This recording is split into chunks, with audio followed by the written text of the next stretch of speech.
Succession is HBO's critically acclaimed drama about the brutal dynastic politics of the Roy family. I'm Rob Licuria, senior editor at Cold Dirty. I'm here with co-star Nicholas Braun. Nicholas' cousin Greg orbits the inner circle of the Roy clan as an outsider, but he's slowly becoming one of them. And how do you think that progression has gone over the last two seasons? Yeah, I think Greg started out a clueless spectator, just desperate to get inside however he could, didn't know what his purpose would be, didn't know how he would be used. But I think his ambition is kind of what keeps him pushing forward, trying to figure out who to pair up with, who to use, how do other people play their cards in this family, and how can I do the same? So it's been a really interesting growth for Greg. I think he's like collecting a lot of information and collecting some leverage, and by the end of season 2 it seems like he's starting to know how to wield it. Yeah, I mean, if you think back, he started out as like basically a kid with no money in a car, crashing his own home, and now he's so much more switched on. He's always been ambitious, but I just feel like he is almost like a different guy. Do you feel that way when you're playing him? Have you played him differently towards the end of season 2 as opposed to season 1? Yeah, I have. I think there was more embarrassment. I think earlier on, like to be in the room and just sort of feel like I don't know what to say, and there was a tightness maybe about him and the way that I held myself in trying to play him. And as time goes on, I think in the DC episodes and even just earlier moments, like he's starting to get a bit more of a spine, and so like to have him standing a little bit more confidently, to feel like his wardrobe is a little less ratty and like cheap, and that he's actually trying to find a personal style a bit. He gets a haircut. It's like those little things, those little physical changes kind of signify like there's growing, that, there's growth in him, and that he's starting to feel a bit more like an actual person as opposed to some sort of blob of a guy that's just around. Yeah. Not that he's a blob, but he couldn't really assert himself in a room. So now I think he's starting to figure out how he can do that in the Greg way. Yeah, I think like a really great moment, for example, is episode 4, where Greg is basically blackmailing Tom. Like he's so nice and he's so unthreatening, but he just mentions in the way that you're able to do it, I've got leverage against you, and he says it really contritely, like, I've got a few documents that I've saved. Like, what were you trying to get out of that scene? Because it was really interesting that he's like he's quite astute, but yet he comes across so unthreatening. Yeah, I think that scene was written really well because it had a lot of dynamics to it. For Greg to make a move like that, just the behavior of that is a really big move against Tom. But Greg is always kind of covering himself in a way. So it's like if he can do something that's really advantageous and aggressive by nature, but he can deliver it in a sort of clueless, questioning if this is the right thing way, that it kind of like softens it. And I think that's become a bit of like a Greg trait, is doing something ambitious, going for something that's like, maybe a little bit too much. But if he does it with a question mark, maybe he can backpedal, maybe he can, he can be forgiven.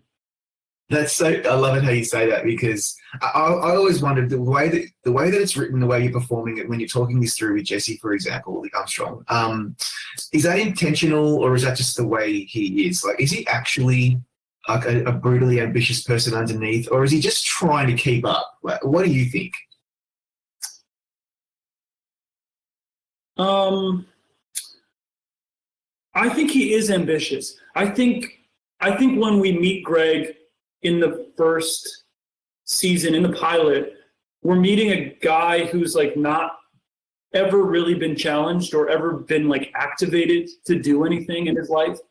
And it's sort of the moment, like you're meeting a character at the moment where they're sort of given permission to try and to be something for the first time in their life. So I think I play him with a streak of ambition, you know, and he wants the success, he wants the money. I think the allure of power has a strong draw for him. So yeah, I think that is in there. You know, but he is also clueless, and he has no business background. He has no, like, you know, none of this, like, business savvy. So that's the mix. Yeah, and then I think what I love about him as well is he's really childlike and innocent. Like episode 2 is when you know, he's jumping around that apartment that Kendall gets for him after being in another apartment where he could barely stand because he's so tall. And then there's episode 9, DC, which you mentioned. He's a nervous wreck answering questions, and he looks so ridiculous and out of place. I love that about him. Do you? Like, talk us through the childlike nature and how fun that is. I love that part of Greg. That is one of the most fun elements of him. You know, in a world where nobody shows their true feelings, nobody like lets pure joy ever come out. Like, no one ever is like, this is so fun. Like, when do you ever hear a Roy? Roy would never say that.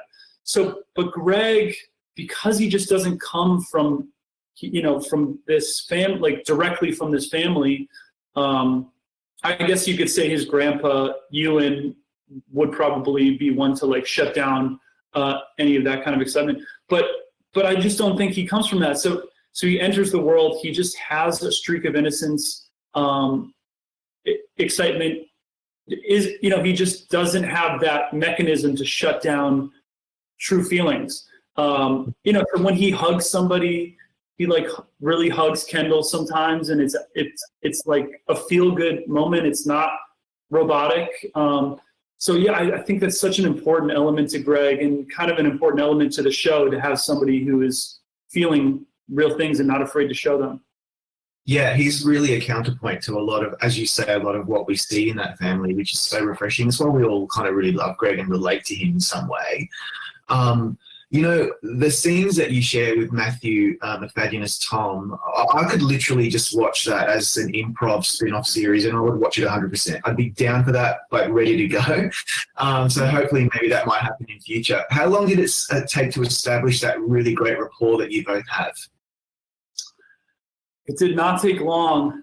I think he and we just meshed in a pilot. I remember the first scene, I think it was maybe my second day of work, where we come in and we surprise Logan in his house for his birthday.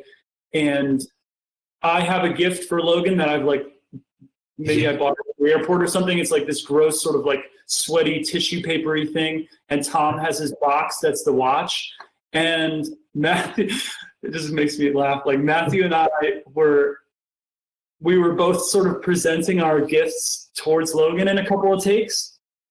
And at one point he looked over to me and sort of checked my gift out and gave me like a sort of, what the hell are you, who the hell are you, and why are you stepping on my like gift giving moment?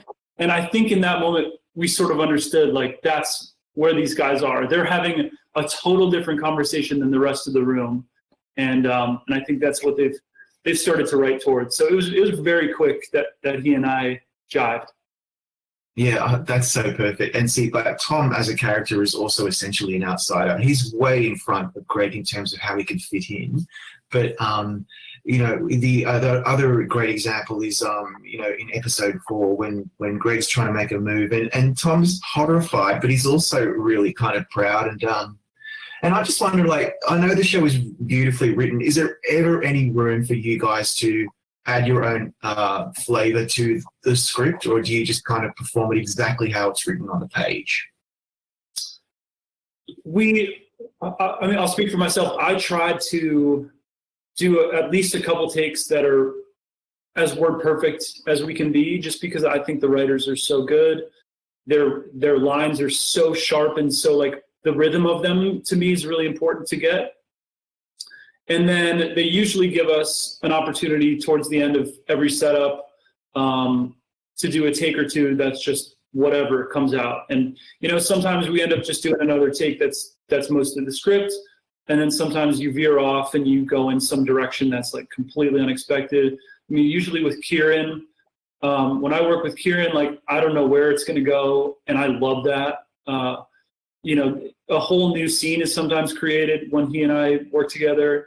With Matthew and I, we like to stay pretty close to it, but there's definitely stuff that has gotten in the show that just came out of like something that happened, and then he and I roll with it because there's a lot of trust there. I love whatever when he tries something, I roll with it. If he makes a strong choice and vice versa. So we're just there to sort of like backboard for each other. Yeah, I think it totally comes across. That rapport it feels very organic to me. That you have not only with Matthew, but with Kieran and so many of the other cast.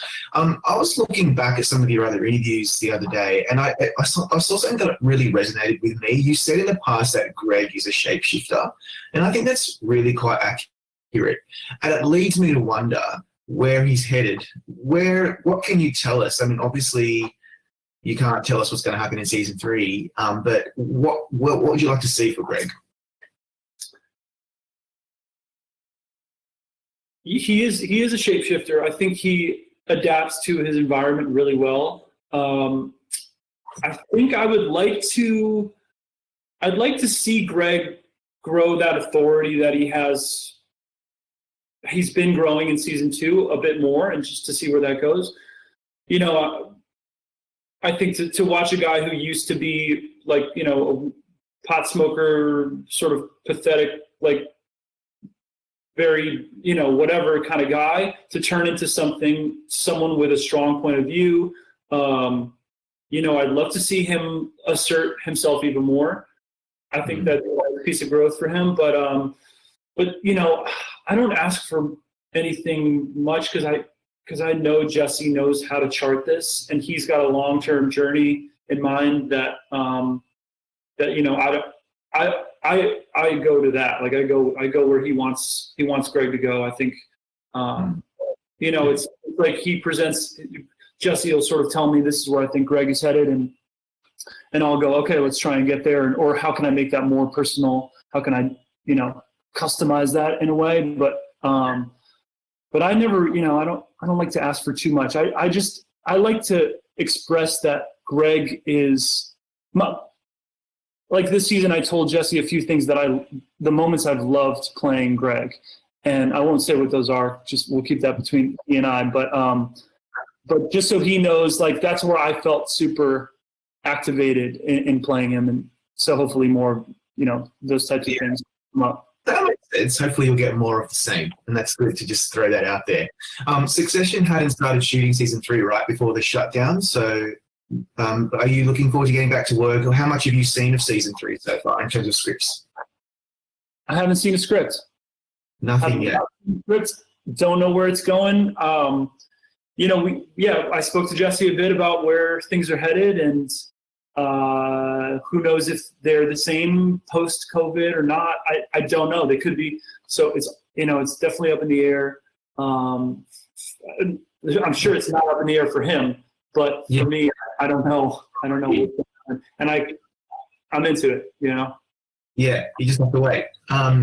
Just thinking about this as a bigger picture, like Succession is about like pretty unlikable, 1%ers and people with power. And yet I want to be around them all the time. I want to watch the show. I find it so appealing and addictive. Why do you think that is? Why is this show so popular? I think we